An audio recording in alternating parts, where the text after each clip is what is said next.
साथियों, आप सभी का इस प्लेटफॉर्म पर स्वागत है। यहाँ पर हम इस वीडियो में हम लोग 30 जो है करंट अफेयर के महत्वपूर्ण प्रश्नों को यहाँ पर देखेंगे, जो कि आपकी आगामी आरओ एआरओ परीक्षा के लिए काफ़ी महत्वपूर्ण साबित हो सकते हैं। और यह जो 30 प्रश्न हैं, ये आपके जो प्रतियोगिता दर्पण मैगजीन आती है उसमें ये प्रश्न दिए गए हैं। इसको चलिए देखते हैं। पहला प्रश्न है, सार्वजनिक क्षेत्र की विमान कंपनी एयर इंडिया को निम्नलिखित में से किस कंपनी ने अक्टूबर 2021 में अधिग्रहण कर लिया गया है। तो इसमें जो पहला ऑप्शन है, टाटा समूह की पूर्ण स्वामित्व वाली अनुषंगी कंपनी टेलेक प्राइवेट लिमिटेड द्वारा इसका अधिग्रहण किया गया है। तो यहाँ पर ए ऑप्शन आपका सही हो जाएगा। वहीं दूसरा प्रश्न देखते हैं, निम्नलिखित कथनों पर विचार कीजिए। पहला है, गति शक्ति भौगोलिक सूचना प्रणाली पर आधारित एक प्लेटफॉर्म है, बिल्कुल सही है। दूसरा, गति शक्ति platform Bhaskaracharya national institute for space application and Jio informatics VISAG पर द्वारा विकसित किया गया है। तो दोनों कथन यहाँ पर आपके सही है, तो सी ऑप्शन सही हो जाएगा। आगे देखते हैं, एडलिगिव हुरून इंडिया फिलेंथ्रॉपी लिस्ट 2021 के अनुसार वर्ष 2020-21 में भारत में सर्वाधिक दान किस उद्योगपति या व्यवसाय द्वारा किया गया है। तो विप्रो के संस्थापक अध्यक्ष अजीम प्रेमजी के द्वारा, ठीक है।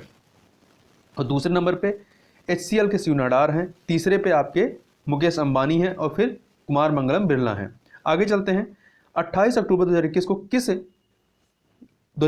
किए गए बदलाव के परिणाम स्वरूप मेटा किस अंतरराष्ट्रीय सोशल मीडिया साइट का नया ब्रांड नाम है। तो ये फेसबुक का नया ब्रांड नाम है। आगे चलते हैं, वित्तीय वर्ष 2020-21 के लिए कर्मचारी भविष्य निधि संगठन द्वारा परिचालित भविष्य निधि पर ब्याज दर सरकार द्वारा कितनी निर्धारित की गई है। 8.5% निर्धारित की गई है, बी ऑप्शन सही हो जाएगा। आगे चलते हैं क्वेश्चन नंबर 6 पे, प्रधानमंत्री नरेंद्र मोदी द्वारा 1 अक्टूबर 2021 को लॉन्च किए गए स्वच्छ भारत मिशन शहरी 2.0 एवं अमृत 2.0 में भारत के शहरों को किससे मुक्त बनाए रखने का लक्ष्य निर्धारित किया गया है। तो कचरा मुक्त, जल सुरक्षित और प्रदूषण मुक्त, इन तीनों, अर्थात डी ऑप्शन सही हो जाएगा। 1 2 3। आगे देखते हैं, भारतीय रिजर्व बैंक के विनियामकी सैंडबॉक्स में निम्न में से कौन सा समूह शामिल है। तो इसमें आपका खुदरा भुगतान, सीमा पार भुगतान, सूक्ष्म लघु एवं मझोले उद्यमों का ऋण, वित्तीय घोटालों की रोकथाम और समाप्त करना, ये सभी इसमें आपके शामिल है। इसलिए सी ऑप्शन 1 2 3 4 सभी शामिल हैं। देखिए, भारतीय रिजर्व बैंक विनियामकी सैंडबॉक्स में अब तक 3 समूह जो है शामिल थे। कौन कौन से? खुदरा भुगतान, सीमा पार भुगतान और MSME लैंडिंग। 8 अक्टूबर 2021 को घोषित मौद्रिक नीति पुनरीक्षा में वित्तीय घोटालों की रोकथाम एवं समाप्ति नामक चौथा समूह भी जोड़ा गया है। आगे चलते हैं, निम्नलिखित कथनों पर विचार कीजिए। 2 कथन दिए गए, तत्काल भुगतान सेवा IMPS के अंतर्गत विभिन्न माध्यमों से 24/7 घंटों घरेलू स्तर पर तत्काल निधियों का हस्तांतरण किया जाता है। दूसरा, IMPS की पूर्व की लेन देन सीमा को 2 लाख रुपए से बढ़ाकर 5 लाख कर दिया गया। दोनों कथन यहाँ पर सही है, सी ऑप्शन सही हो जाएगा। आगे देखते हैं, निम्नलिखित कथनों पर विचार करिए और नीचे दिए कूटों में से सही विकल्प चुनिए। भारतीय रिजर्व बैंक ने 1 अगस्त 2021 से राष्ट्रीय स्वचालित समाशोधन गृह NACH का परिचालन सभी दिनों तक बढ़ा दिया है, बिल्कुल सही बात है। दूसरा, NACH अर्थात इसका मतलब है आपका, एक सेकंड, राष्ट्रीय स्वचालित समाशोधन गृह NACH एक थोक भुगतान प्रणाली जिसका प्रयोग लाभांश, ब्याज एवं पेंशन आदि का भुगतान सभी पक्षों को एक साथ किए जाने के लिए किया जाता है। तो यह भी सही कथन आपका। तीसरा, NACH प्रणाली आधार भुगतान सेतु के माध्यम से वित्तीय समावेशन को बढ़ाने में सहयोग करती है। तो यह भी सही, तीनों कथन यहाँ पर सही है, डी ऑप्शन आपका सही हो जाएगा। 1 2 3। आगे देखते हैं, मौद्रिक नीति समिति द्वारा 6 से 7 अक्टूबर 2021 को की गई मौद्रिक नीति समीक्षा के बारे में निम्नलिखित में से कौन सा कथन सही नहीं है। पहला, प्रमुख ब्याज दर रेपो रेट को 4% के स्तर पर अपरिवर्तित रखा गया है, बिल्कुल सही है। दूसरा, वित्तीय वर्ष 2021-22 के लिए 9.5% की वार्षिक वृद्धि का अनुमान लगाया गया, ये भी सही है। रिवर्स रेपो रेट को 3.35% से घटाकर 3% कर दिया गया, ये गलत है, 3.35 पे ही रखा गया है, ठीक है। तो डी आपका सी वाला सही नहीं है। डी, रेपो रेट को यथावत बनाए रखने संबंधी मौद्रिक नीति समिति का निर्णय सर्वसम्मत से था, ये सही है। आगे देखते हैं, इमीडिएट पेमेंट सर्विस ट्रांजैक्शन की नैतिक की सीमा को 8 अक्टूबर 2021 से 2 लाख से बढ़ाकर कितना कर दिया गया? 2 लाख से बढ़ाकर इसको 5 लाख कर दिया गया है। आगे देखते हैं, अक्टूबर 2021 में भारत के अधिकांश तापीय विद्युत संयंत्रों को कोयले की भारी कमी का सामना करना पड़ा। कोयले की आपूर्ति में आई यह कमी निम्नलिखित में से किस कारण से हुई? पहला, कोविड-19 संक्रमण के बाद अर्थव्यवस्था के फिर से पटरी पर लौटने से बिजली की मांग में भारी वृद्धि हुई। बिल्कुल सही है। मानसून के दौरान कोयला खदान क्षेत्रों में भारी वर्षा, ये भी सही है। आयातित कोयला की कीमतों में अप्रत्याशित वृद्धि, ये भी सही है। तापीय विद्युत संयंत्रों द्वारा यथोचित मात्रा में कोयले के सुरक्षित भंडार न बनाना, ये भी सही। सभी कथन यहाँ पर आपके सही हैं, इसलिए सी ऑप्शन 1, 2, 3, 4 सही हो जाएगा। आगे चलते हैं। निम्नलिखित में से कौन सा भारत का क्रिप्टो यूनिकॉर्न है? तो क्वाइन स्विच कुबर और क्वाइन डीसीएक्स, ये दोनों के दोनों, तो ए ऑप्शन सही जगह। आगे चलते हैं। भारत सरकार द्वारा लिए गए एक निर्णय अनुसार अगले 5 वर्षों में भारत में कितने पीएम मित्र पार्क स्थापित किए जाएंगे? तो कुल 7। कितने? कुल 7 स्थापित किए जाएंगे। संघीय मंत्रिमंडल ने 6 अक्टूबर 2021 को 4,445 करोड़ के परिवेश से 5 वर्षों में 7 mega integrated textile region and apparel park या मित्र स्थापित किए जाने की अनुमति प्रदान की गई है। आगे चलते हैं। दूर संचार क्षेत्र में स्वचालित मार्ग से विदेशी प्रत्यक्ष निवेश की सीमा कितनी कर दी गई है? तो इसे जो है कर दिया गया है 100%। कितना? 100% कर दिया गया है। आगे चलते हैं। जल जीवन मिशन निम्नलिखित में से किस पर लक्षित है? जलापूर्ति में बड़े पैमाने का विकेंद्रीकरण, सही है। ग्राम चलित आंदोलन, महिला चलित आंदोलन, जन सहभागिता से युक्त जन आंदोलन, ये सभी सही है, इसलिए डी ऑप्शन आपका सही हो जाएगा। 1, 2, 3 एंड 4। नीचे दिए गए अभिकथन ए तथा कारण आर पर विचार करके उत्तर का सही विकल्प चुनिए। अभिकथन ए क्या है? भारत सरकार ने वाहन निर्माताओं द्वारा अनिवार्य रूप से फ्लैक्स इंजन युक्त वाहनों का विनिर्माण कराए जाने का निर्णय लिया है। बिल्कुल सही है।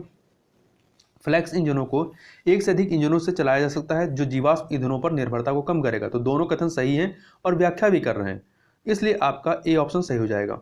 आगे चलते हैं। भारतीय प्रतिभूति एवं विनिमय बोर्ड सेबी ने 28 सितंबर 2021 को निम्नलिखित में से किस हेतु अनुमोदन प्रदान किया है? तो गोल्ड एक्सचेंज की स्थापना हेतु एक फ्रेमवर्क, सही है। सोशल स्टॉक एक्सचेंज की स्थापना हेतु एक फ्रेमवर्क, यह भी सही है।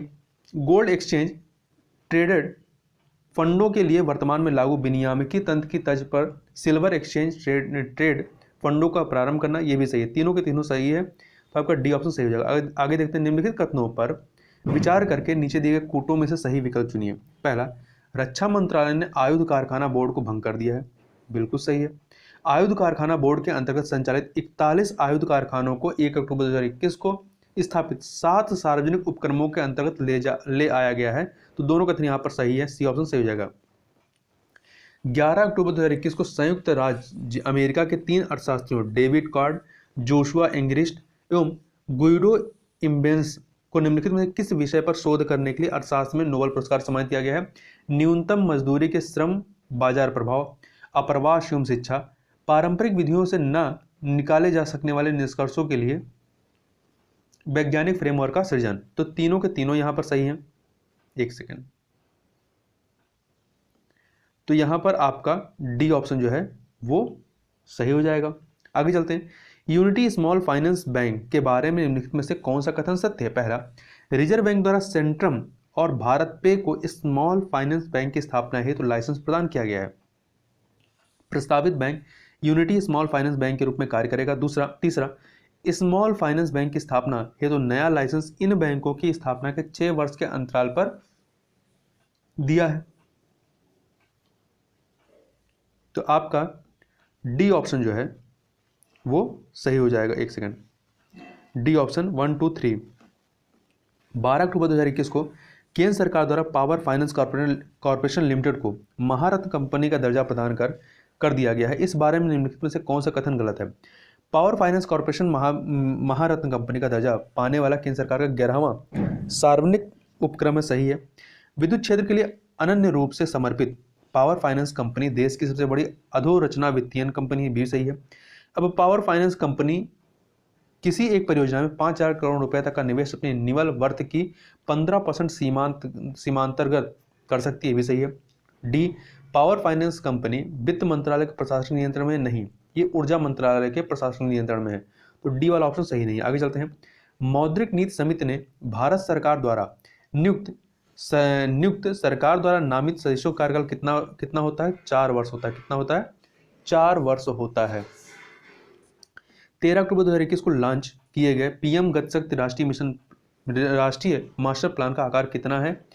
तो इसका आकार जो है 100 लाख करोड़ रुपए का है, डी ऑप्शन। आगे चलते हैं, क्वेश्चन नंबर 25। प्रधानमंत्री गति शक्ति के बारे में निम्नलिखित में से कौन सा कथन सही है? पहला, यह मल्टी मॉडल कनेक्टिविटी का राष्ट्रीय मास्टर प्लान है, सही है। इसका उद्देश्य लॉजिस्टिक लागतों में कमी लाकर अर्थव्यवस्था के विकास को बढ़ाकर अधोरचना का विकास करना, सही है। केंद्र सरकार और राज्य सरकारों की विभिन्न अधोरचना परियोजनाएं एक सामूहिक विजन के साथ क्रियान्वित की जाएंगी, ये भी सही है। योजना का क्रियान्वयन नीति आयोग करेगा, ये गलत है। इसका क्रियान्वयन वाणिज्य मंत्रालय के तहत रसद विभाग द्वारा किया जाएगा। तो 1, 2, 3 सही है। चौथा वाला गलत है। आगे चलते हैं, वैश्विक भुखमरी सूचकांक 2021 के बारे में निम्नलिखित में से कौन सा कथन सही है? पहला, 116 देशों की सूची में भारत की रैंक 101 है, जबकि 220 में वर्ष 2020 में भारत की रैंक कितनी थी? 94 थी, सही है कथन। 2021 में भारत का रैंक पड़ोसी देशों पाकिस्तान, बांग्लादेश एवं नेपाल से नीचे है, सही है। वैश्विक भुखमरी सूचकांक के आकलन में भूख से मरने वालों की संख्या पर विचार किया जाता नहीं, इस पर विचार नहीं किया जाता। तो पहला और दूसरा सही है, सी ऑप्शन। सी ऑप्शन आपका सही होगा। संयुक्त राष्ट्र विकास कार्यक्रम द्वारा बहुआयामी निर्धनता पर 2021 में किए गए एक अध्ययन के बारे में निम्नलिखित में से कौन सा कथन सही है? भारत में 27.9% लोग बहुआयामी निर्धनता के शिकार हैं, जबकि 19.3% भारतीय बहुआयामी निर्धनता से आरक्षित हैं। दूसरा, चीन के 3.9% नागरिक बहुआयामी दृष्टि से निर्धन हैं, जबकि 17.4% बहुआयामी निर्धनता से आरक्षित हैं, ये भी सही है। भारत के पड़ोसी देश बांग्लादेश में 24.6% जनसंख्या बहुआयामी निर्धनता की शिकार है, जबकि 18.2% जनसंख्या बहुआयामी निर्धनता से आरक्षित है। तीनों के तीनों कथन यहाँ पर सही हैं, इसलिए आपका सी ऑप्शन सही हो जाएगा। अंतर्राष्ट्रीय बौद्धिक संपदा सूचकांक 2020 में भारत की रैंक कितनी है? तो भारत की रैंक 40वीं है।